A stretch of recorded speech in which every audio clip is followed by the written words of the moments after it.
Hello and welcome back to Any Rabbit Here, episode 285. My name is Tom. And my name's Ant.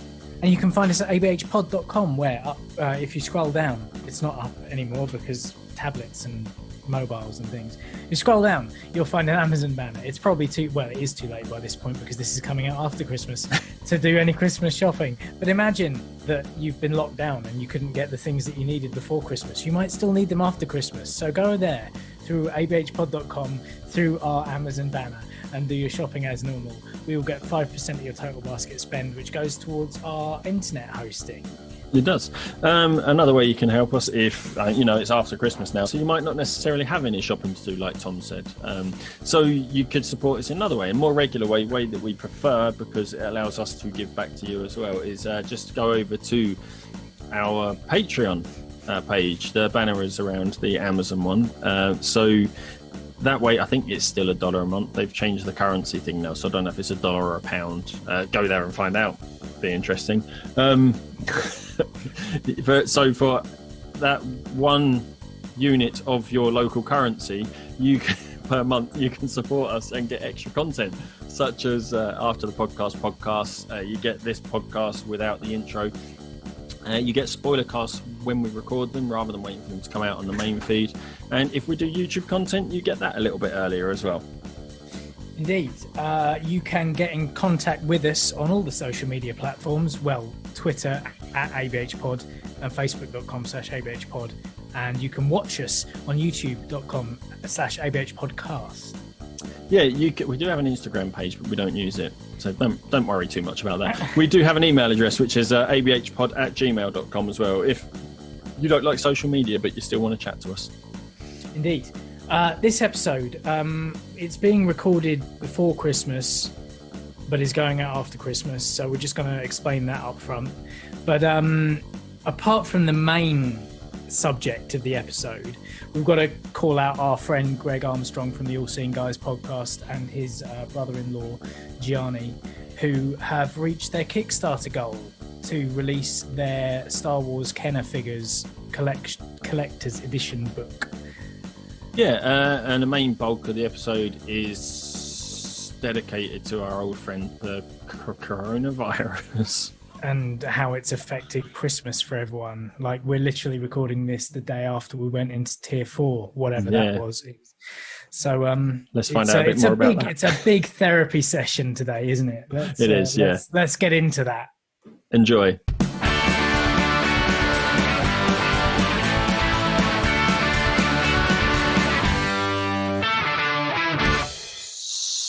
So this is going to be weird because off the bat, we're recording this a week in advance because when this episode comes out, it will be the 27th. Yes, the 27th. So this comes out on the 27th. So post Christmas. Indeed. But we're recording pre-Christmas. Yeah, we're recording. And it was weird. Do you know what was really weird over Christmas though is how Father Christmas got done for being in people's houses, in Tier 4 houses when he shouldn't have been there, because obviously you're not allowed people in your house, and he just kept fucking going into people's houses all over Christmas. That's what I assumed was the point of only being able to meet one person outside. It's like so you could literally Santa. You meet him outside, you bring the presents in. Yeah.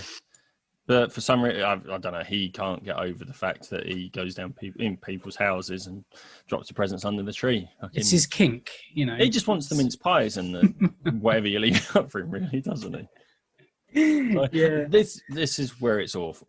Because obviously for us, yesterday was the announcement of the change of Christmas plans. Yeah.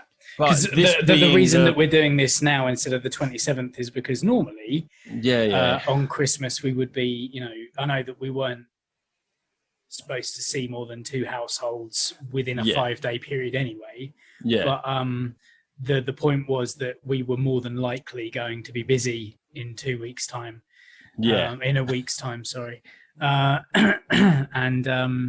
now it turns out we probably could have recorded next Sunday because we're not allowed to see anyone. It's true, but why break with tradition? I mean, we'd already arranged it. Tradition's fucked anyway this year. So I mean, we could have done and probably not got into trouble for it. But again, it's just that festive period with your family, or with the household you have. Yeah, or not this year. Or as not. Things, with the household you have. So, I mean, like we said on the last episode anyway, is we are both of the mind we're going to actually stick to the rules anyway. Yeah, exactly. And not see too many people. Now... We're not allowed. No, we are still allowed Liz's mum round, though. I was going to say support bubbles still count, don't they? And obviously, as she's a lone adult, we are still allowed to see her. Because that's the other thing. Like, so what it is Kent and London. Is it just Kent and London? No, it's the southeast. So you've got the whole of the southeast. It's like Berkshire, Buckinghamshire, Suffolk, Essex. Fucking hell! It's literally everyone. Everything surrounding London. Oh wow! I didn't realise that. I was just London, paying attention to us and London. But yeah. Plus the new strain is all over Wales, so the whole of Wales now. Mm-hmm. That came out afterwards, didn't it? Like, yeah, and I think the Scottish did something similar, but I'm not entirely sure they're locking down their entire country. But Wales is totally locked down as well. Interestingly, one thing I did read was Italy is completely locked down over Christmas. I believe it was completely locked down. And they've been one of the worst in Europe for it anyway, haven't they? We just, for some reason, we stopped paying attention to them. I'm not sure why. I suppose... We're selfish. I think there was a point where Great Britain became the worst in Europe for a while, and so they wanted to stop showing us that other countries had got it under control, or seemed to have it more under control than we did. Yeah. So basically we've now got a tier 4, which is a new thing. Well, I mean, up until midday yesterday, I didn't even know a tier 4 existed in the UK. No, then they had that emergency meeting. We're like, lockdown. It's like, no, because Boris said we're not going to go into lockdown over Christmas. And who wants to be the prime minister who cancels Christmas as well? I mean, the only other prime minister who's done that, I don't even know if he was prime minister, just some kind of figurehead, was Oliver Cromwell. Oh yeah, no, he did. Yeah, where it became Xmas. Yeah. That's where Xmas comes from, isn't it? Yeah, I believe. And you know, if you're going to be compared to anyone, you don't really want to be compared to Oliver Cromwell. Like, that guy was an arsehole of the highest order. But so the thing that I was sort of thinking yesterday when watching that was, Boris said, obviously he doesn't want to cancel Christmas, and he didn't want to, but he had to make the decision. He made the decision, nobody else. Yeah. Not his whole cabinet. We're listening to the scientists. We've been listening to science all the way through this. No, you haven't. Fuck off. Anyway, he said he didn't want to cancel Christmas, which he's not. He's not cancelled Christmas. No. He's just changed it. He also said local lockdowns don't work. Do you remember that? Do you remember when they said local lockdowns don't work? Yeah. We're going to introduce tier 4, which is a lot like the national lockdown, but it's not, because this is why. And it's like, wait a minute. This is a lockdown. This is a local lockdown. Yeah. This is local lockdown. Yeah. It is. I mean... Yeah. Oh, well. But yes. Like the whole way that the government has gone about doing this all year has been reactionary rather than getting on top of it before bad things have happened. And surely no one could have predicted that this new variant strain of COVID could, suddenly, appear and then become more transmissible. But it has. And as soon as they found that out in September, there should have been a lockdown in September to stop it spreading to other parts of the country. But they didn't.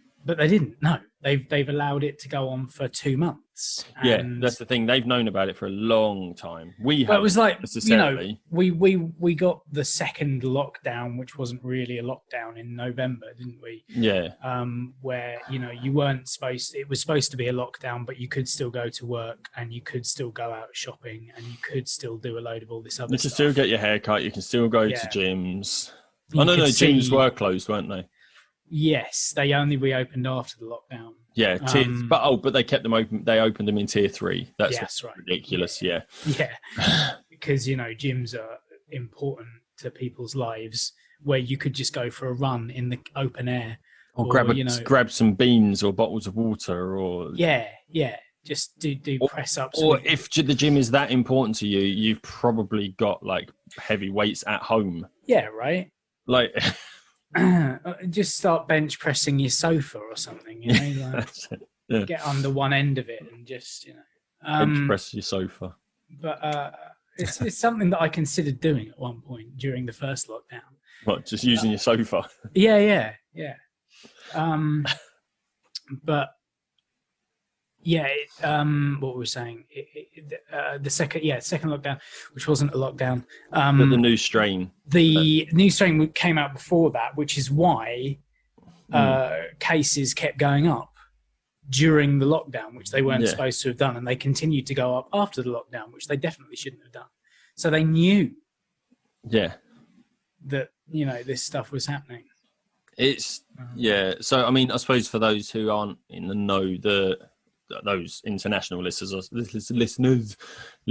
I suppose, is what Tier 4 is basically, like we said, is a lockdown. It means we aren't allowed to see anyone over Christmas unless they're in your support bubble at all. That's essentially what it is. So essential shops are open. So, like Primark and supermarkets. Essential shops. Well, I suppose they are. You need clothes because the ones you've got in your wardrobe aren't enough. You need new clothes, and you can't order them online. Nothing like that. So essential shops are still open. You're not allowed to meet anyone inside. You can still meet up with one person outside, socially distanced. It's a local lockdown. Let's not fucking beat around the bush. Yeah. But what they've also done over Christmas is where we had 5 days where you could mix up to 3 households. They're saying you can only do it on Christmas Day now. Yeah. So Tier 3 and lower, even Tier 1, I believe it's just one household. You can only do it for 1 day. That's it. Yeah. Rather than the 5 days, which is better. Of course. However, I shared a screenshot with my work group because we were just talking about it in our WhatsApp of somebody in Maidstone or in Kent, at least in a Tier 3 zone, saying, "Fuck Boris, I'm still going to meet my family at Christmas. I've worked too hard, blah, blah, blah, blah, blah. I'm a key worker. I've worked all through Christmas, blah, blah." And it's like, really? If you're a key worker, you should know. You should know, shouldn't you? Like, I've worked too hard over Christmas for this. I'm still going to meet my family. And they're going to get away with it because they're being so brazen about it. Well, this is it, isn't it? If we went, just pop round in the evening for a drink, we'd be fucked. Yeah. It's not worth the risk. Yeah. I mean, I said to Joe yesterday, it'll be interesting to see what happens around here. It'll be like the most interesting thing about this Christmas will be looking out the window and watching what other people are doing. Yeah. How they're going to deal with it. Is it going to be like a drive-through where all their, various family members turn up in cars and they exchange presents through the car window or something? Or what? It's. We've done most of our Christmas deliveries as is. Yeah. We've done most of them. Liz is going around to the last ones today, just dropping them at people's doors. Yeah. Interestingly as well is Tier 4. We're not. What was that I was going to say? Oh, we're not allowed to travel into any other tiers. No, that's right. At all. Yeah, because they were saying last night, what if some of the journalists were saying that what if people are packing bags to go away for Christmas right now? Yeah. What would you say to those people? And I think Chris Whitty was the one who said, I would get out while you can.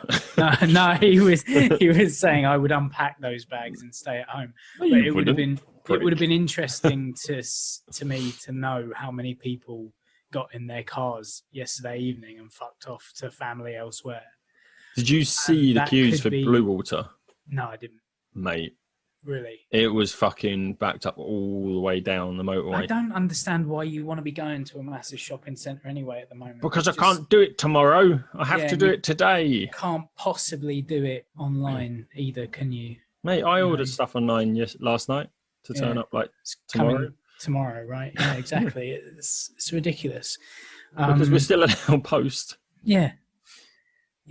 Like the basic things that get the country moving are still going on. It's like supermarkets, post people, rubbish deliveries or collections. Sorry, deliveries. The big men like everything you've got disposed of this year, have it back. Here you go. and yeah, it's the panic of people, and like, look, I get it. If you've been working throughout this entire year, you want to cut loose. But the other thing is as well, you got to remember that like there are large populations of this country that don't celebrate Christmas, that celebrate other religious festivals, and like, you know, Muslims weren't allowed to celebrate Diwali only a few months ago. They weren't allowed to get their whole families together at Eid. Like, what's so special about Christmas at the end of the day? Like, I know that we all have a very kind of sentimental attitude to it, and it's, you know, it's the time of the year where the family comes together and all that, blah blah blah. You can do that on any other day. Like, I know I had to kind of talk my mum down a little bit yesterday, because we went down there earlier on in the day before the announcement was made, and she was still kind of, I think she started off the year feeling a little bit crisis-y, and then as the year's gone on, she's kind of learned to accept it. But in the run up to Christmas, she certainly has been making noises about like, oh, we should still have people round, and like, you know, we can stagger people coming in and out. And it's like, that's not the rule. The rule is 3 households. If you see my brother and one or the other of my step siblings, that's it. Yeah, and like, the other thing as well is that I don't think people realise when they say stagger the people, oh, we'll just have like 2 other households, and then when they go, we'll have 2 more, because that's right, because then there's only 3 at a time. But what people don't consider with that, I mean, it's fair enough, because in your head you're like, well, yeah, that makes sense. But what people don't consider with that is if the first bunch of people you have round are carrying COVID and they're touching all your door handles and stuff, then unless you're disinfecting your entire house. Yeah, but then every subsequent visitor after that is touching the same surfaces. Yeah. Breathing in the same air that person that potentially had COVID. So you're putting your whole family at risk by doing that, which and then which obviously that's not the intent, but it's and it is it's an unintentional thing. Like, you're not saying, you know, I might be putting them at risk, but fuck it. You're like, I just want to see my family. Yeah. You're not considering the consequences, and not through ignorance, just for not for aiming to make. I mean, it is ignorance, normal. But not ignorance in the sort of negative, you're fucking ignorant sense of things. It's just not thinking about it. It's hard. It's difficult. Christmas for me is family. Yeah, I mean, like, if I could get away with not giving or especially receiving, I hate receiving presents. I don't like it. I don't like opening presents in front of people. Yeah, I do like stuff. Yeah, of course. I do like getting stuff. But there's a pressure to be like, oh, this is great, even though I know that I've given you a list and you're probably going to get what's on that. Yeah. Oh, what a surprise. Yeah. What if I could get away with that? If I could do away with that bit of Christmas and just be like, you know, hanging out with family all day, eating and drinking and having a good time. That is what Christmas is to me. It's getting together with people that you love. And you know what? This year we've been able to do this. Yeah. Like, you're still it's not quite the same, but like, I know that you, me, and a bunch of our kind of podcasting friends that we get together on a regular-ish basis have really enjoyed, and it's kept the morale and camaraderie up. Oh, it definitely has. And it's the best substitute there is. Yeah, and while sticking to the rules. I mean, this is what we said. We were saying, what's everyone doing for New Year's? Like, what should we do? And we could just have, even if it's just having just a laptop set up with a camera. Yeah. Just so you can pop in, just see what everyone's up to, like live stream Christmas. And this is what I'm thinking, is like how we could do this with family. And I've got this paid account for Zoom, so I could set it up and have so many people just sitting in, like just chatting away. So I'm thinking about setting it up for Christmas. You could kind of split it into rooms as well, where if some people want to have like more kind of one-on-one conversations. Can you? Yeah, I'm pretty sure you can. Okay. Let's have a peek behind the curtain. Well, I know because set out breakout room type stuff. Yeah. I've been doing that with my union stuff over this year. When we've had Zoom meetings like this, the person leading the call can set up a breakaway room and send people out into it. Oh, okay. And then can kind of jump in and out as well. Yeah. Kind of, make sure it's being moderated. Yeah, I've seen that done on other platforms. I didn't realise Zoom did that, but that does make sense. Zoom does do it. I don't know exactly how to do it myself because I've never actually done it. I've just been part of. Yeah, that's cool. So you can do that too. So you can invite a whole load of people and then just kind of bung them into rooms. Yeah. Right, you don't like them, so we'll chuck you off over there. Then you're facilitating everyone's Christmas. So it's almost like people are in groups around your house, and you, as the host, are going between all the different groups. But that tends to happen anyway. In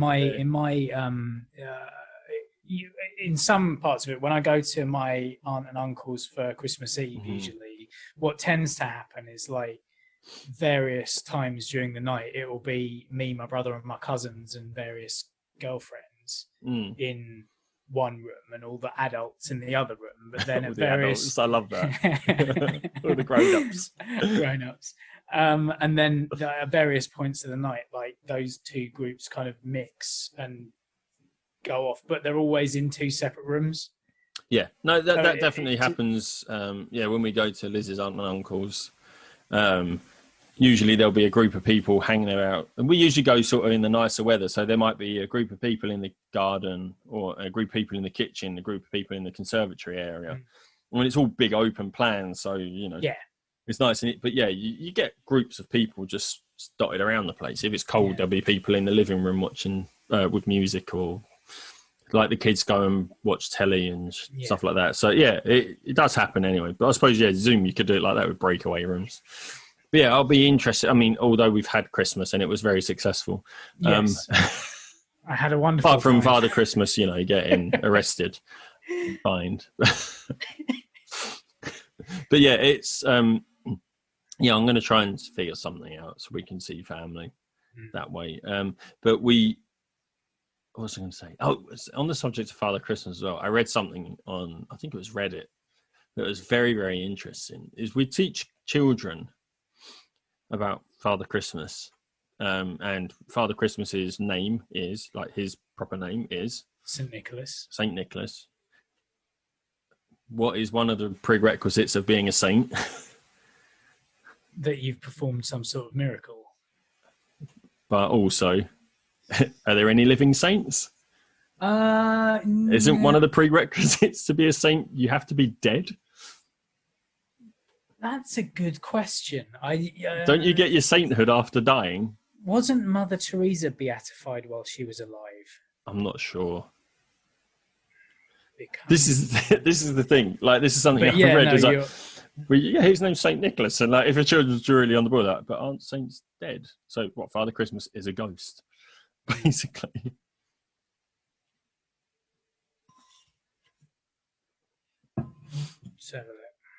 I'm sure it's like a postpartum sort of. Yeah, I think you're right, actually. Yeah.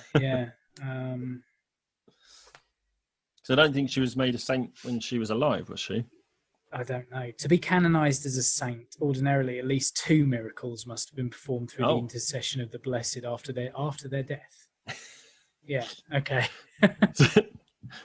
Except if you're martyred. Then if you're martyred, then you only had to have performed 1 miracle. Oh, okay. So, like, what was Mother Teresa's miracle? Her goodness. I don't know. I'm not sure. Yeah, she must have done something fantastic. Like, she did do a lot of fantastic things, but you know what I mean? Absolutely. Like, what one of those could be considered a miracle? But so like, I just read that on Reddit, and I was like, that's a very good point. Like, you're not a saint until you die. So we're teaching kids that Father Christmas is dead. He's a ghost. How does he come down your chimney? Well, he's a ghost. Like, he can do what he fucking wants. Mate, that would have made life so much easier when Chloe was young.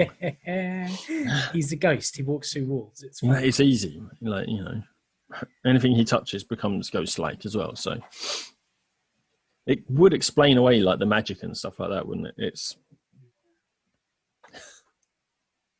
So Mother Teresa, Right. in 2002, she healed an Indian woman's cancer of the abdomen after applying a locket containing Mother Teresa's picture. So she gave her a signed picture of herself in a locket, basically, and that cured this woman of abdomen cancer. Now, she was made a saint in 2003, and she died. Oh no, she died in 1997. So she performed the miracle. Yeah. 5 years after dying.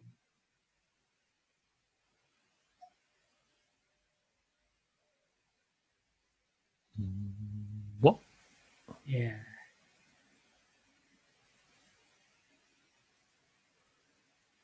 Well, that's when 2002 was when the Vatican officially recognized the miracle. Okay. So, I mean, it doesn't actually say when she did this. Why are we looking for something involving the church to make sense? I don't know. I'm not trying to be sort of... Because there's a process and we want to understand the process. Yeah, I'm not... Yeah.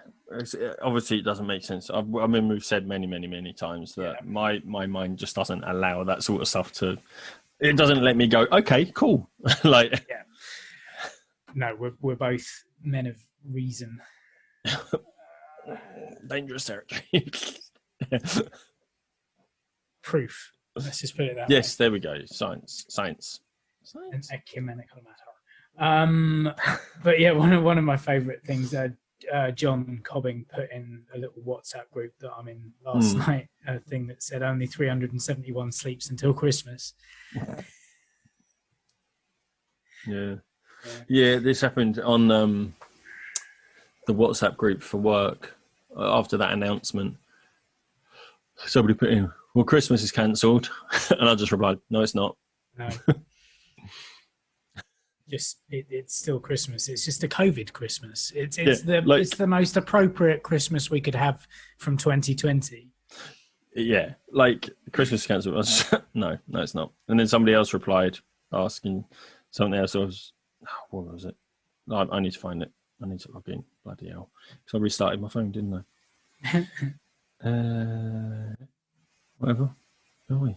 What is my phone doing? Oh, for fuck's sake. Because I've updated it, so it's changed ever so slightly. Because then somebody asked me to justify... There we go. So Christmas is cancelled. No, it's not. All the days around Christmas are cancelled. Same difference? No, they're not. And so I put, what's your reasoning behind saying no? So I put, there's nothing like jump to fucking extreme, is there? Christmas is still happening. And then I put the two people that said it's cancelled still live at home with their parents, so they still get to see their parents at Christmas. I don't. And I don't think it's cancelled. And then the guy said, fair point, I do agree with you. I was just curious what your thinking was. Yeah, they haven't said take your Christmas decorations down. We're not, all the Christmas programming is being, shipped to next year, and it's just going to be a Friday. Yeah, and the original person, it's cancelled for people whose family come from outside of Kent, is what I meant. Obviously, families can still have Christmas. So I put Christmas plans have been cancelled in that case, not Christmas. I get it. It's going to suck, but it is necessary. Yeah, but to be fair, I have always said that relaxing of plans over Christmas was a stupid fucking idea anyway. Yeah, it made no sense at all, and it gave people this like false hope that things are going to be normal when they're patently not normal. This year has been nothing but, and then of course as soon as a new strain is announced, you're like, well, that needs extra looking into and testing. I do give props to the government and their advisors on that announcement yesterday, because it was the right thing to do. Yeah, but also, definitely it was the right thing to do. Like, actually just fucking tightening restrictions around Christmas was definitely the right thing to do. Like, I've said that. It was just stupid the way they handled it. But the fact is, like, newspapers and stuff have been reporting about this new strain with no information, like there's a new strain, and me, I was like, oh, fucking great. But what I do give them props to is coming out yesterday and saying like, yes, there is a new strain. there's no evidence that it's any worse. Yeah. It just transmits faster. So essentially it's the same thing. And they actually did explain the science behind it, like how it latches on easier and stuff like that as well. So I give them props to that for being like, yes, it's the same virus. It just transmits faster. Calm down. It's not more deadly. No. It doesn't have different symptoms, and the vaccine is more than likely to work against it. Yes, they've said that from the start, just to be fair. Yeah. That the vaccine will still work. They needed to, because otherwise people would panic. Yes, yeah. But so I do give them props to that. Like they do seem to be doing something. Yes, it's a bit late. Like they're acting a bit late, but better late than never, they say. Like before it's become, well, what it potentially could have become over Christmas and New Year. Yeah. People are going to flout the rules. There's no denying it. We've said that all along. But because there's no possible way to police it. That's the thing, isn't it? You know. No, because the police budgets have been cut. There's not enough. There aren't there's enough enough police. Police don't have enough power because the just state of our country. I mean, we've got nothing on the states with. No. But, you know. And this is one of the things I was going to talk to Corky about last night, but it seemed like he was in a very zealot type mood last night. So I thought I'm not going to. We'll leave it. Yeah. I'll just agree. Nod, smile and nod. Yeah. But it's the fact, that police just don't have the power, which I think we said about during first lockdown, didn't we? Yeah, absolutely. But also, I don't think the fines were good enough. I don't know. There weren't enough of a deterrent at all. Someone I listened to a podcast of has been kind of locked down in Canada while he was making a film or a TV show or something. Yeah. And so he's been out there since September. Mm-hmm. And he was saying that in Canada, like the fines for breaching lockdown rules are $1 million and or 3 years in prison. Wow. And he's like, there's no more police presence. Like, you don't see police around, but people take it more seriously because the repercussions could be really fucking serious. You know, who has $1 million? Who can afford to go to prison for 3 years? Yeah. You know? Yeah, and then the thing is with the UK as well, if you do get like a big fine, like say you get £1,000 fine that you can't pay off, don't we like have payment plans and shit like that? Like, something like that, and you can set it up. And it's like a student loan where it's like 2% of your wages for the rest of your life, and you're like, yeah, that's fine. Yeah, do it. Like, because over here, I think going into a shop without a mask was finable of £100 on the first offence, and then it doubled every time you were subsequently caught. And it's like I've seen no one enforcing anything to do with masks anywhere. I go into shops where on the door it says wearing a mask is mandatory, and the people behind the counter aren't wearing masks. Yeah, but they're behind a big plastic shield. But the rules are that they have to wear a mask as well. Yeah, I know. Like, I don't like it's if there is a plastic shield, you still have to have a mask. Yeah, and people wearing the face shields and without a mask, as if that is any because like it's a big open air space around it. Like, like I walked into Greg's because you have to every now and again. Yeah. And like, I miss Greg's. Wearing a mask is mandatory. Only 2 customers in the shop at any time. And like you walk in there and 4 people walking behind you, 3 of them haven't got a mask on, and the people behind the counter haven't got a mask on, and they're serving you food. Yeah. And you're like, what? What is going on? Who's enforcing this? I start coughing when people stand too close to me now. Yeah. And then they back away quite quickly. Yeah. Because they're still worried about it, but they're not putting a fucking mask on. And I'm like, you want to turn around and go, you're that worried, wear a fucking mask. Yeah. What are you doing not wearing a mask? You turn around and go, you're safe, mate. I've got a mask on. Exactly. I'm fucked. Yeah. I'm in here anyway. Yeah. You're safe. I'm not. Don't put a fucking mask on, please. It's stupid. Actually, since we last spoke, I had a COVID test. Yeah. Did we mention that? We didn't mention it. No, because I'd had it booked in because it was the following day, wasn't it? That's recorded on Saturday last time. How did you find it? Because I think I told you I did Joe's one. Oh, because you had the home one, didn't you? Yeah. Yeah, it's not comfortable. No. It didn't look comfortable. So the way they do it is you get one swab, and you do the back of the throat and each nostril. So they do the back of the throat first, which I'm very grateful for. But yeah, I gagged because I've got a weak gag reflex. Yeah. So it's the back of the tongue. The nostril, just like, you know, when you get a stray nose hair, it's like that, but on fucking steroids. It's, oh my God, it's awful. Yeah, it tickles so much. It really stings. And like your nose, you just want to get something up there just to scratch it, but you can't. And it takes a good couple of minutes to disappear. But Liz and Chloe, when they both had it done, excuse me, they said that it really hurt them. Like, I don't know what was different. I mean, the person who did so it was my mum did Chloe and Liz, and then her colleague did mine. So maybe it was just the way mum does it. About those two have got tiny fucking noses, so it might be something to do with that. Yeah, I was going to say, I suppose it depends on your pain threshold, because I know what you mean about that kind of stinging / tickling thing. Yeah. And I suppose it depends on your particular. I suppose it's like when you pluck a nose hair right up inside. Maybe we're more used to that kind of thing than the girls are. But it's weird, like when that swab went up, I didn't realise that part of my body existed. No, I don't think it's ever been touched. Like, it's so weird. Yeah, because it's got to go right up into the nasal cavity, which is like back here. It's fucking, it goes so far. Yeah. It's fucking awful. But yeah, the results came back really quickly, negative for all three, because we've been sticking to the rules. Exactly, yeah. It surprised me how quickly they come back now. Because, you know, when the testing was first introduced, there were people's tests were going missing and weren't coming back for weeks. Yeah. But it is impressive. Obviously, we didn't tell Chloe's school that the results came back that quickly because she ain't going back. She didn't go back. Yeah, fuck it, you know. But hey, interestingly, in Tier 4, did you read the rules about schools in Tier 4?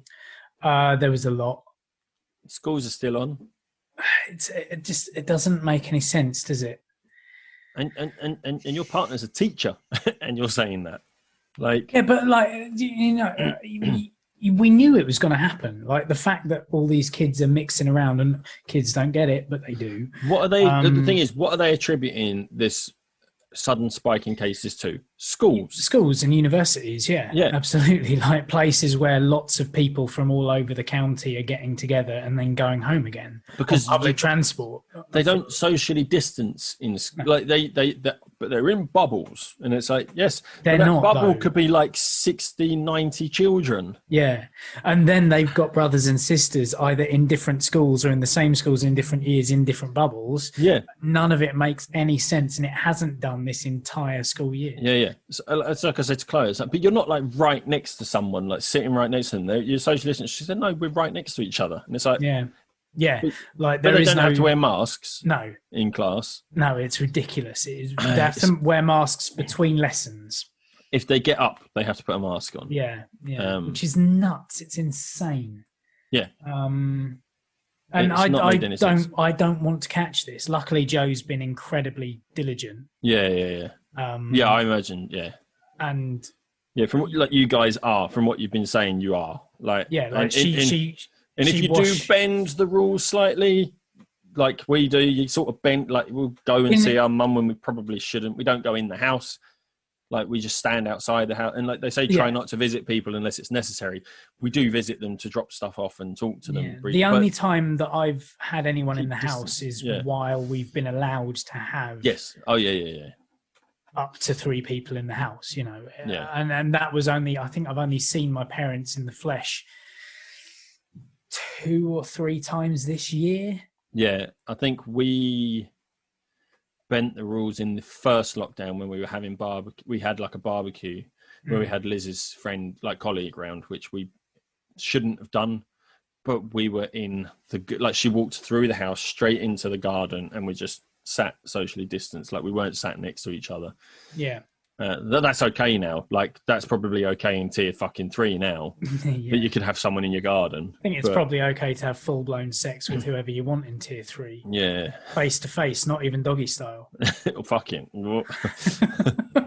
But yeah, like, we bent the rules then where we had people around for barbecues, but it was just like, I don't know, man. It was silly. It was silly. Like, looking back on it, we shouldn't have done it. At the time, we know we shouldn't have done it. But look, it's one of those things. Like, the rest of the time, you're being sensible, and you're being sensible when you're bending the rules as well. Like, but that you know for a fact that there are people who have done nothing differently. Oh, there's people just over the back that keep having parties and stuff. Yeah. Even today, even to now, they're still doing it. They're going to be fucking loud at Christmas and New Year. No fucking doubt about it. And they've been getting away with it. Yeah. Because unfortunately, where I live, people are scared to call the police on their neighbours. Right, yeah. Like, you know what I mean? Like, it's one of those areas. So the repercussions of what those neighbours would then do to you. Yep. It's probably a bit like that around here as well, to be quite honest with you. Mate, do you know what's even funny? Like, we've got a traveller family that live on the same grid. They moved in like in the summer or beginning of summer. And do you know what? As far as I can tell, they've been relatively sensible as well. Like, you see people coming and going quite a bit, but not. They're not having big fat weddings. No, they're not having. That's it. They're not having parties and shit like that. They've been, and normally if they do have guests around, they're sort of stood. They're not even in their garden. They're stood out the back of their garden, and they're sort of separated from each other. Yeah. Do you know what I mean? And they're the sort of people that they don't conform to society's rules, do sure, they? Yeah, absolutely. They're well known for that sort of thing. I don't want to come across as I'm saying, they don't give a shit. They do what they but they don't conform. That's part of their culture. They don't conform, but they are sticking to the rules where it comes to COVID, because they want to keep their families safe. Well, this is it. Like, family first. Travelers and Romany gypsies and all that have a very strong, and Irish travelers as well, especially, have got a very strong family. Oh, and they're very Irish. Yeah, I'm sure they are. Fucking lovely people. What I'm going to do with a caravan with no fucking wheels. Jag dogs. They got a tiny little Chihuahua pup. And I don't like little dogs, but that thing's fucking cute. Like, I go out to the car and it's fucking bombing it around and coming up and sniffing me. And yeah, we've got one of those down this road as well. It's called Tinkerbell. And you see the little boy, he can't be like more than 6 years old. Tiny little Irish boy just talking to me. How's my dog? How's my dog? How's Tinkerbell? Yeah, fucking brilliant. I love it. Yeah. I love them. They're so nice. Absolutely. I mean, when I was working in pubs, my favourite nights were when the travellers were in, or the guys working on the roads and what have you, because you had no trouble. Because everyone goes, everyone's scared of them. And you think that they're going to be the ones to cause the trouble, but actually they dissuade trouble, because you know that if you cause trouble in the presence of like a traveller or whatever, like, calm the fuck down. I don't want to kill anyone tonight. I'm going to bury you under the tarmac. I'm going to do it tomorrow. It is like, if you spill my drink, I'm No, but and they're incredibly loud and they take over. Oh, the room, yeah. But there's always an impending fear that they might kick off at each other. Oh, but they never used to. And generally speaking, if anything ever did happen between them, then they would take it elsewhere. Because, again, they've got respect for the places that they are. Yeah. For sure. They wouldn't have had a fight in a bar. No, they'd have gone outside they and would have thrown you out of each other. But I mean, and the thing is, you got that link, like, not to travellers as such, but you got that Irish heritage anyway, haven't you? So drinking and fighting, well, all right. But no, so obviously you get on with them like fucking, I bet. I see what you mean. Yeah. Like, you know them, you know their culture, you get on with them. We always have, like, because I grew up on estates and stuff like that, and I'm pretty sure she wasn't Irish, but she came from a traveller family. So she didn't have the accent, but it was back when, in the Thatcher years, I think it was, when money was quite tight. She used to go out and do the Christmas shopping for my mum and dad. Oh, yeah. if you get my drift. Yeah. So she used to come around with a bag of stuff that she'd brought off her, or she'd obtained from Acquired. Yeah. Yeah. And, you know, my parents did their Christmas shopping for half as much as if they had to go out and do it themselves. Yeah. It was just the way of living on a council estate. Yeah, exactly. Whatever you got to do to get by, innit? Yeah, and she was lovely, like absolutely lovely. Well, my cousin is going out with a girl who is from a traveller family. Oh, okay, yeah. And I know there was a lot of kind of consternation with his parents for a while, but she's absolutely brilliant. I love her to death. Yeah. And she's not, you know, she's not in that kind of lifestyle. Yeah. But you know that she wears the fucking trousers. Like my cousin is like, he's a kickboxer. Oh God. And he terrified absolutely of her. kowtows to her every single like, you know, you just know that like if something were to kick off, she'd kill him. I bet like but she's absolutely beautiful. She's lovely, you know. Yeah. But I bet your cousin's like, I am in this for the long term. Like, there's no way I'm ever fucking breaking up with her. Like, even if I wanted to. Yeah. Never going to break up with her because of the family. Exactly. Yeah. The threat of the family. Yeah, I think if you want to, if you get in a relationship, I think it's one of those things. If you get into a relationship with someone from a traveller family, you better be committed. You know what you're getting yourself into. Yeah.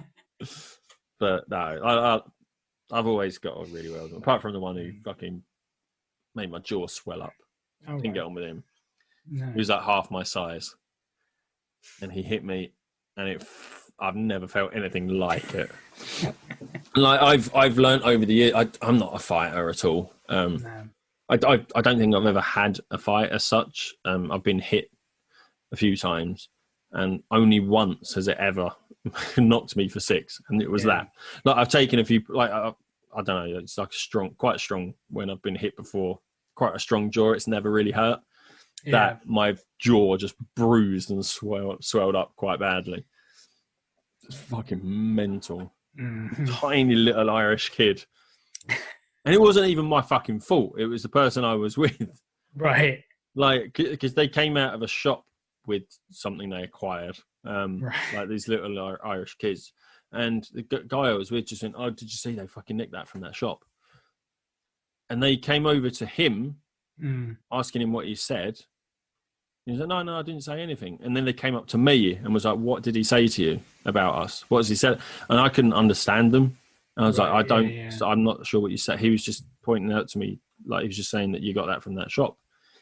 And they kept talking to me. I'm like, I don't understand. Like, sorry. And I started to walk away, and it hit me just out of nowhere. And I was like, fuck. Yeah. Hit me. And they said, don't fucking say it again, and walked off. I was like, what? Okay. So weird. It wasn't even my fault. It was my friend, like, fucking just going, did you see that? They nicked that from that shop. When was that? Teenage years, I assume. Yeah, years and years ago. I probably was only about 13 or 14. Right. Yeah, I think before we met. Mm. But yeah, it was, I think it was around that time there was quite a lot of travellers in Maidstone.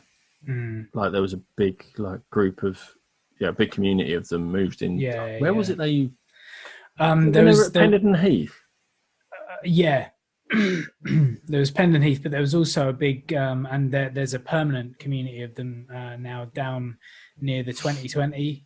Oh, is it? Estate. Oh, yeah. I've heard of that. By the police dispatch. Yes. Office. Ironically. Okay. But that group of them has been there for years and years and years. And in the last 10 years or so, the council actually built them a big fence. Oh, yeah, they have, haven't they? You know what I mean? So it's like, because it's out of the way, it's land that's not being used, can't be used for anything, I think, isn't it? So it's just kind of like, as long as you don't cause trouble, which they won't. Yeah. Unless they need to. They've lived there peacefully. This was I think this was the group that were on Pendleton Heath. Number of 15. Was it now? Must be 15, 20 years ago now. Right. Fucking hell, Jesus. Yeah. It was just they were around for a little while. I got smacked because my friend said something. It's always me. Yeah, like for some reason, it's always me that just gets hit for no reason because I'm the tall one. Like people just. I guess that's the thing, isn't it? What I've always had in my favour is being the short one. Yeah. Because people generally see the short one as the guy who's going to go off, if anything. Like, there's a thing about short people is that we have short man syndrome, and we're going to knock the shit out of you if. But you have. But I equally put on a pretty stocky as well. Yeah. Yeah, I also put on a bit of a front too. So it's why in all the years of bar work, I only ever got assaulted once. Yeah. And that was out of the blue. That came out of nowhere. Yeah. And in the middle of the day as well. Like it wasn't when you wouldn't expect it. Yeah, exactly. And the problem with the tall one is you're the target, because if we knock him down, the rest of them won't. That's bother. it. Yeah. Whereas what tends to happen, because I can take a punch, they usually end up hitting me. I don't move, and then they go, and then walk off. Like, because I just look at them and I'm like, ow, what was that for? It's like the Simpsons episode where Homer becomes a boxer because he doesn't have, he has excess fat around the brain or something like that, isn't it? So it doesn't rock him at all. He can't be knocked out. But yeah, they tend to hit me, and I stand and just like, I just sort of look at them and then walk off. Like, I'm not even looking threateningly at them. I'm just like, more confused. What? So it's either like, oh fuck, and they walk off, or it's like, man, he's crazy, or he's stupid. One or the other, but I don't want to find out. Like, he's too dumb to feel anything. There's no point. Yeah. Oh man, that sucks. Yeah, but I don't know. Just being tall it has its advantages. I can reach stuff, but I'm also a target. I don't know. It's Buzzing's back, isn't it? Minor. It's not too bad.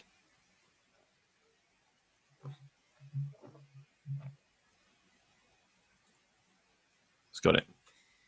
Yeah, I'm gonna have. I should have asked Father Christmas for some new XLRs over Christmas, and but then he was arrested, so that's why I don't have any. Even though this is being recorded before Christmas. Yeah. Timey-wimey. Oh yeah, it's what we do. It's what we do every year. It's always confusing. Never mind. What are you looking forward to? I'm trying to, bring the show round to in the new year. Yeah. I don't know, compliance from the majority of people, so we can get out of this fucking shit. You were asking for too much. Yeah. Maybe. No, man. Like Christmas miracle. The thing is, there's no end date to this as well, is there? I was listening to something earlier on, and the person was saying, I was really productive during the first lockdown because there was an end date. Yeah. So it was like, get all that stuff that you've wanted to do for ages done before, what was it, August or September? And then, but then since the tier system's come in, there has been no end to it. There's been no movement, no progress. I think it doesn't look like there's been any progress. Yeah. Despite the vaccine, the numbers are still going up and up and up. So I think you're right. The first lockdown, because people were worried and because people thought, oh, this will fix it, I think people complied more. And we were complaining about non-compliance back then. Yeah. But people complied a lot more, so the numbers did go down, and you could see it happening. And they kept reporting the numbers were going down as well, weren't there? It was like, do not go compared anywhere. to now. Yeah. Do not go outside of your house unless you're doing an hour's worth of exercise, or you need to go to the shop to do your shopping. Like, those are the only 2 times you should be out of your house. And there were no cars on the roads. All right, there were massive queues outside the supermarkets. There were no planes in the skies. There was no noise of any kind. It was just bird song. It was wonderful. Yeah, but the queues outside the supermarkets were because there was only like a very, very limited number of people allowed in at each time. Yeah. That's gone out the window. Yeah. The second lockdown, no queues, because as many people as you can fit in a supermarket safely. Yeah, everything was still open. You can go out as much as you want. But I think because of the fact that it was stricter in the first lockdown. Numbers were going down, so people saw progress, so they were more inclined to stick to it. Yeah. Since then, like you say, when the tier systems were involved, numbers were going up. People were like, the tier system doesn't work. Fuck it. Let's just keep going out. The second lockdown numbers carried on rising, and people were like, it's not working. Like, because people are getting complacent, or they're getting fed up. And we said that like in the first episode of the second lockdown, wasn't it? Yeah. Or was it the one after? I can't remember. It was just the complacency. People don't see it working. They're fed up of it. So that's why people have just given up. Like, people don't give a shit now. I haven't died yet. I'm not going to die. I'll just do what I want. Yeah. Which is the danger. And that's what the government are fighting now. Yeah, because they haven't put proper rules in place for the best part of 6 months now. And they're too scared to have another strict lockdown. Like Boris said, we'll do another lockdown. It's not going to be as bad. And it's only going to be for 2 weeks. And it will only be for 2 weeks. I'm not going to extend it. Yeah. What was the point? He did it for 2 weeks. The numbers went up and he went, fuck it, we'll end it. Yeah. And like, put you into a really confusing set of tier systems. Do the review thing again. Like, do 3 weeks. And if it hasn't improved, do another 3 weeks. That if he'd have done that, there might have been more chance of having a proper Christmas. Yeah, exactly. Had a proper lockdown come into effect in September when it should have done. Yes.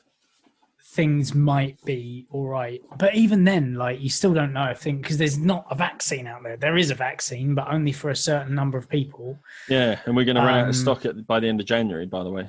Yeah, because it comes from Europe. Which, by the way, we still don't have a deal. Yeah.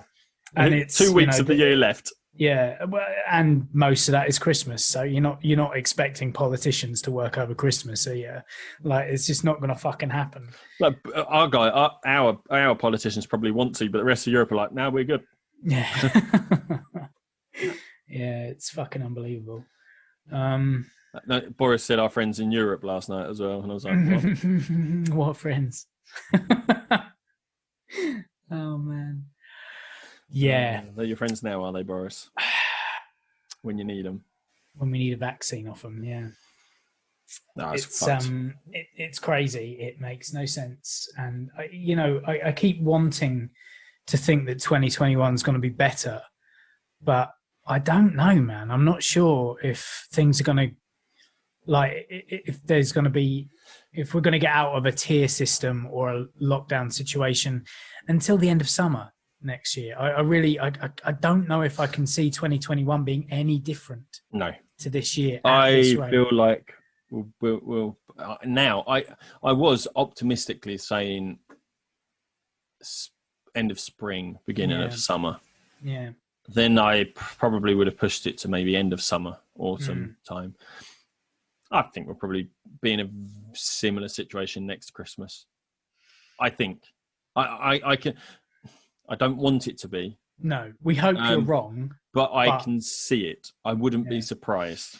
My mum, who does, she like I said, she does the rapid test. She does the testing at a hospital, and they get updates that we don't.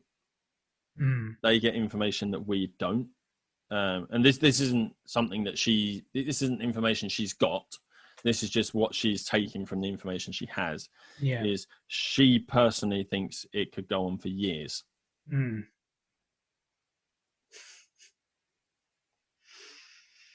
on Happy that Christmas. But I don't think yet. I don't think yet. I think we'll be in the similar. I think we could realistically be in a similar situation next Christmas. Yeah. I hope it's better. I hope we're allowed to mix and see families, but to an extent. But I think there'll probably still be some restrictions, or we will still be in a monitoring phase of COVID, where it'll be being reviewed every couple of weeks. I think COVID's going to be around for a long time. Perhaps that's what I mean. That's probably a brighter thing. COVID's going to be around for a long time, and we're going to have to be aware of it. Possibly won't be in this situation, but COVID will still be there. The fact because of the people matter are anti-vaxxers. The fact of the matter is they have to create a new vaccine every year for the common flu because it mutates every single year. Yeah. This could be Another one. Yeah, well, Another they've one said that like does the that. vaccine only lasts for 6 months, didn't they? Yeah. That's what they've said. It only like long-term effects are like flu. Yeah. I think flu itself is a coronavirus, isn't it? Yeah, it is. Yeah. Yeah. So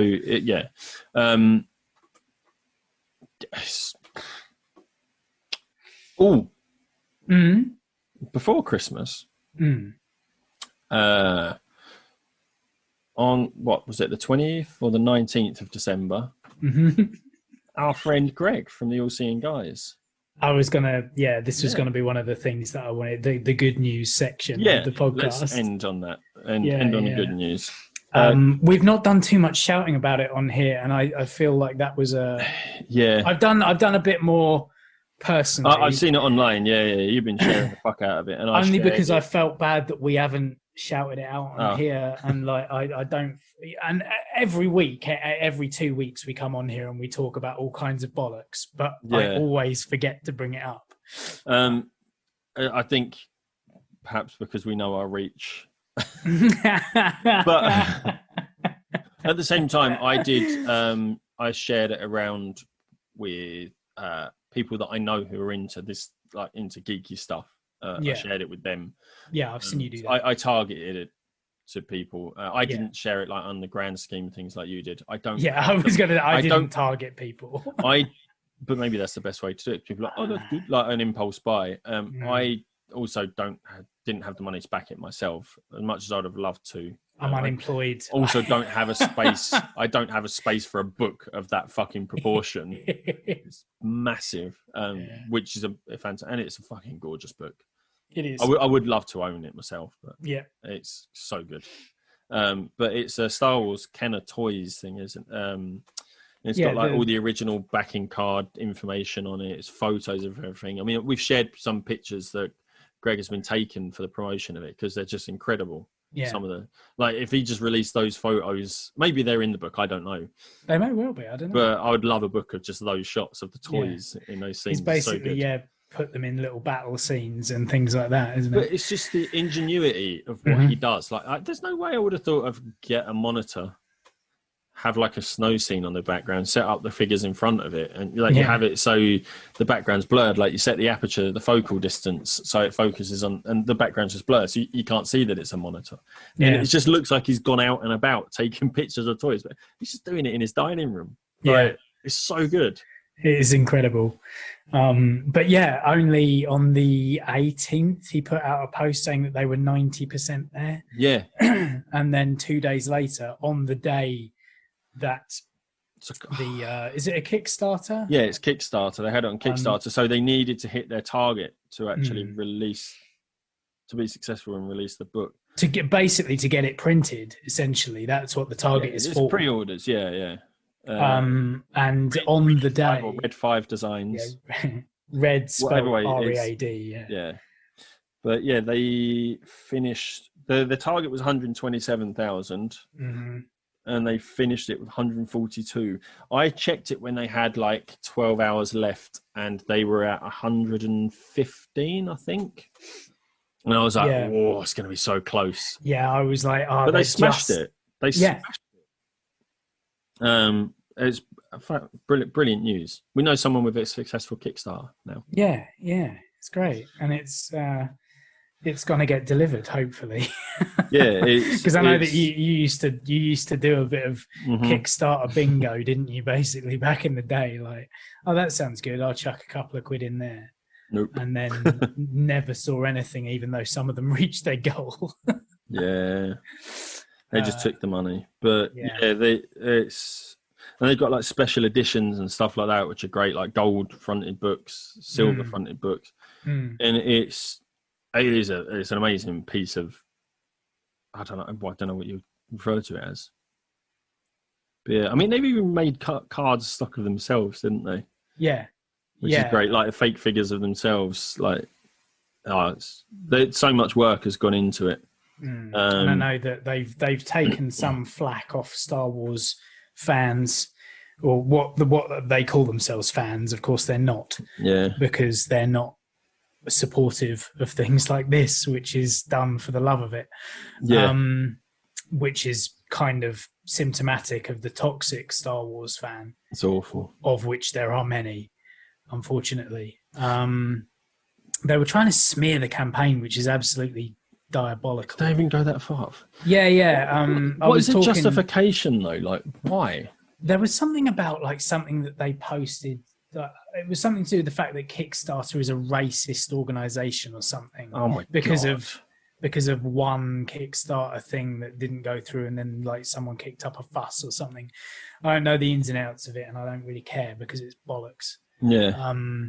But you know, these things stick like conspiracy theories, and they got a bit of backlash off that, which I think is it's probably that person fucking kicked off at Kickstarter and got banned, so now they can't buy the book. So yeah, no, you put it somewhere I can't buy it. Yeah.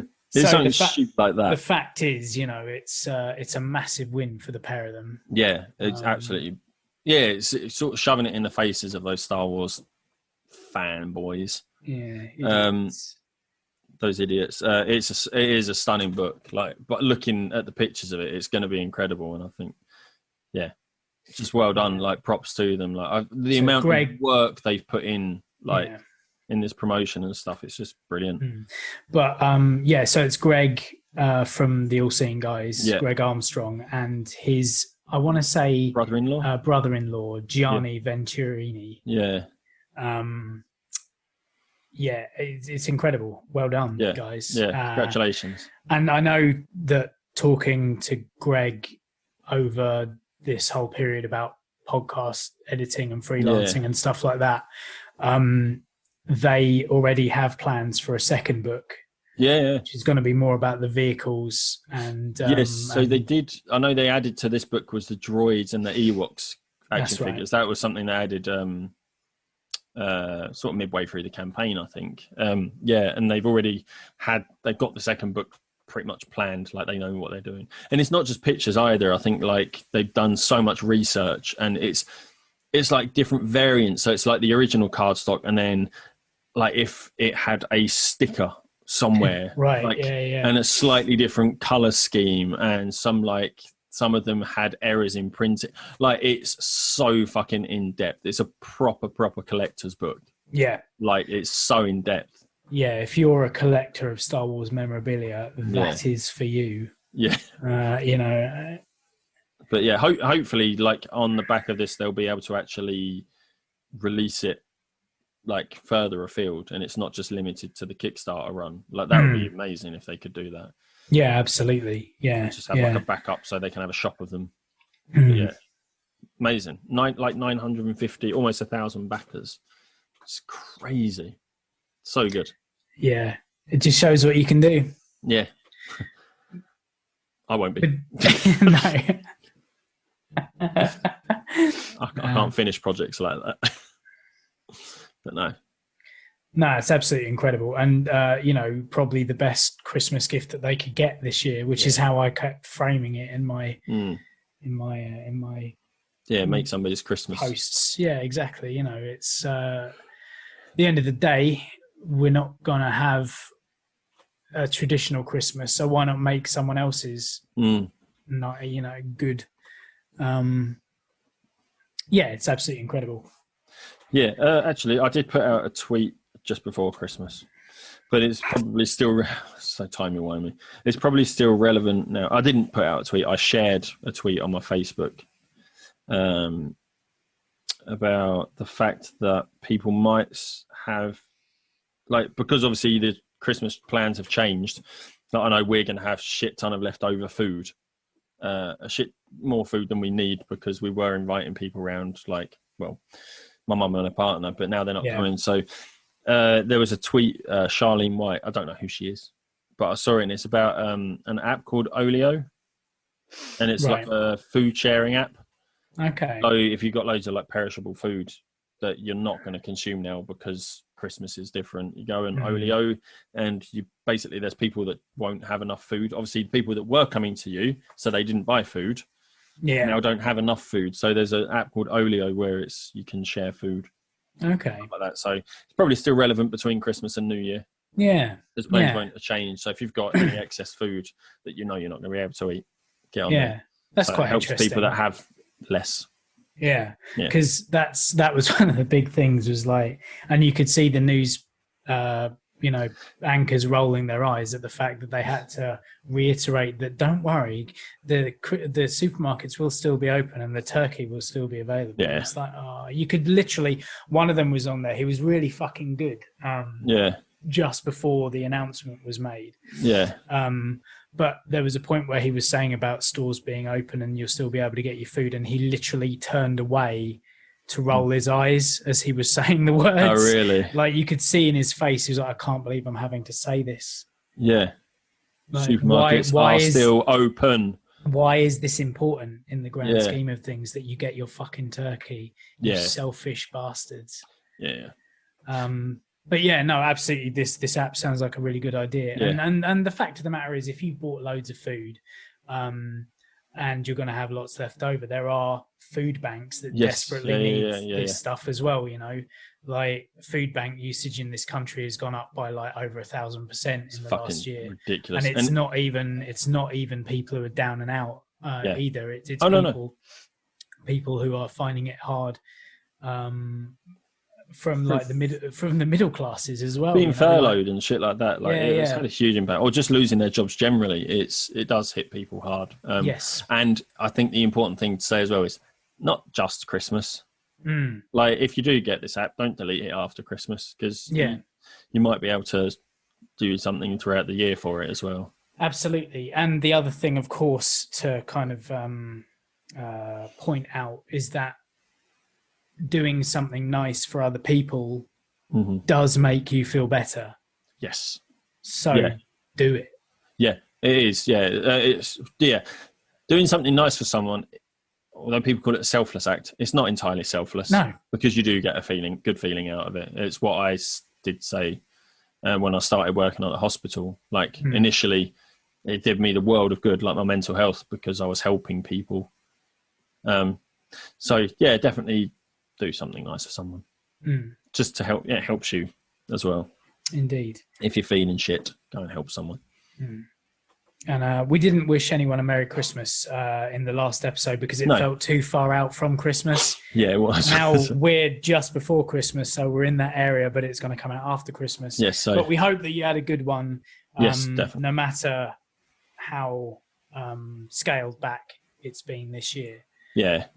Hopefully you managed to get in touch with people via, Zoom or Skype or whatever it is that you use. It's been a weird year, hasn't it? Like, fucking bizarre. When you really think about it, I still can't get my head around what has happened this year. No. It's difficult to comprehend that, like, basically it could be misconstrued as end times, and everything is still kind of going on as normal, but not at all. Like, it's bizarre, isn't it? Like, the whole of 2020 has been this weird, like, something. It's one of those. I don't know why. I'm just thinking in my head now, like, when you apply for jobs and they're like, "Can you explain any gaps in employment?" Like, this year, it just put 2020. Like, that's all you. Yeah. But it's such a bizarre thing. And I was saying to Liz last night when watching the Strictly Come Dancing final. Oh, you watched it, did you? Yeah, we watched the final. Bill fucking Bailey, mate, fucking wicked. Oh, so bless him. But I said to Liz last night while watching, I was like, things like this that you wouldn't normally find emotional this year. I was a fucking wreck last night. They've become. It's so weird. Like Liz turned to me and went, "Did that get you?" And I was like, "Yeah. Oh, yeah." I was welling up every single time someone said something nice about someone else. This year has made everything so emotional because, and I think it's that thing where we haven't had so much contact with people, and it's weird because I've talked to people so much more than I normally would, but I've not had that physical presence, physical contact with people, and I think it's. You see those people like together dancing, just having the best time, making such a difference in each other's lives that you sort of realize how much you miss that human contact. And I think that's part of it. Yeah. And just seeing like these people are going out and they're putting themselves at risk by doing this. Yeah, I mean, By lots of people. One of the couples had to withdraw because they contracted it. Oh, was that what it was? Nicola Adams and Katja. Yeah, yeah. Okay. Halfway through, one of them or both of them tested positive. Oh, and that so was they had it. to withdraw from the whole competition. Yeah, yeah. But that's what we're saying. By surrounding yourself with these multiple people, they're putting themselves at risk for our entertainment to give us a sense of normalcy. Mm. And I think it's that gratitude for that as well. But everything just seems so much more emotional. It's fucking weird. If Strictly Come Dancing, I would have watched it and I'd have been like, yeah, it's cool. But like last night I was watching it, I was like, oh my God, why am I getting emotional? You're absolutely right though, man. Like one of the things that I look forward to in 2021 is being able to shake your hand. Oh, mate. Ain't going to be a handshake. No, it's not, man. No. But because we normally, like, when you come in, it's like... We have a handshake. Yeah, we have a handshake. And that is something that's been constant in our friendship since day dot, basically, since I was inducted. It came from the band, didn't it? Yeah. But it's so weird. I'm just looking forward to trying to meet up with people. Like, I'm not the sort of person that meets up with people in like Moat Park and shit. I mean, we do occasionally, once or twice a year, but I feel like when the weather's a bit better, I'm going to have to make more of an effort just to see, even if it is outside. Yeah. Just to get some sort of fucking camaraderie going. Yeah. Be in the same physical space as someone. Yeah. I'm really pissed off with myself for not actually climbing in this gap we had, because now the climbing gym's closed again. But at the same time, I think it was the right decision. Definitely. Yeah, again, it's one of those areas where you can't guarantee that they're definitely doing all the sanitation that was needed. And they're not. I'm guilty of it. Like, there's a warm-up area where you go and you can sort of do pull-ups and stuff, and rowing machine. It's like clean the equipment after use, and no one did. I know. Yeah. No one did. Like, you put on hand sanitizer when you went in, and they're like, make sure you wash your hands and sanitize. I was there for 2 hours, and I'd sanitize my hands on the way in and on the way out. Yeah. I wouldn't between climbs. But and it's difficult. It's because I know it's pointless because nobody's doing it. Mm-hmm. So I could go and wash my hands and sanitize them and then immediately touch a hold where somebody hasn't. Like, yeah, exactly. It's like you can take all the precautions in the world, but if someone else hasn't, then it kind of knocks everything out the window anyway. Yeah, absolutely. I think it was the best idea not to do it. Yeah, no matter how much you miss it, you know. Yeah. I've got my pull-up bar, my rings, I've my hangboard if I need to train. Yeah. Which I haven't been because it's at home. Yeah, no, I know. I've been doing pull-ups and sort of doing the rings, but that's it. Yeah. No hangboard. My hangboard's still because we painted this is the thing. Like, I knew that I was doing this today, and then later we're having another meet up. Yeah.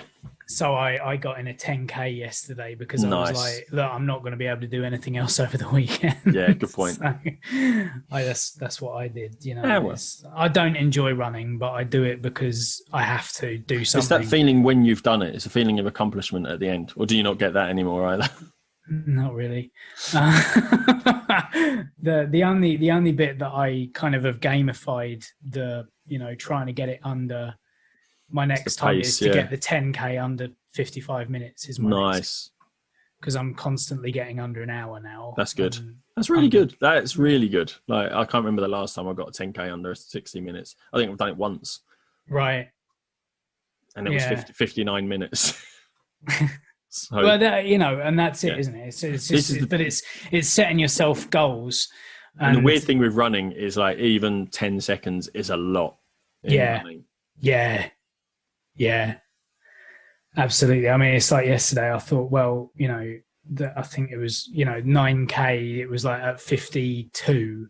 And I was like, right, I could, if I really could sprint this last 10K, I could get it under 55, but I'd have to really, really fucking go some. Yeah. And in the end, I think it was 58. Like, I had a shocker because I just couldn't drag myself to the end.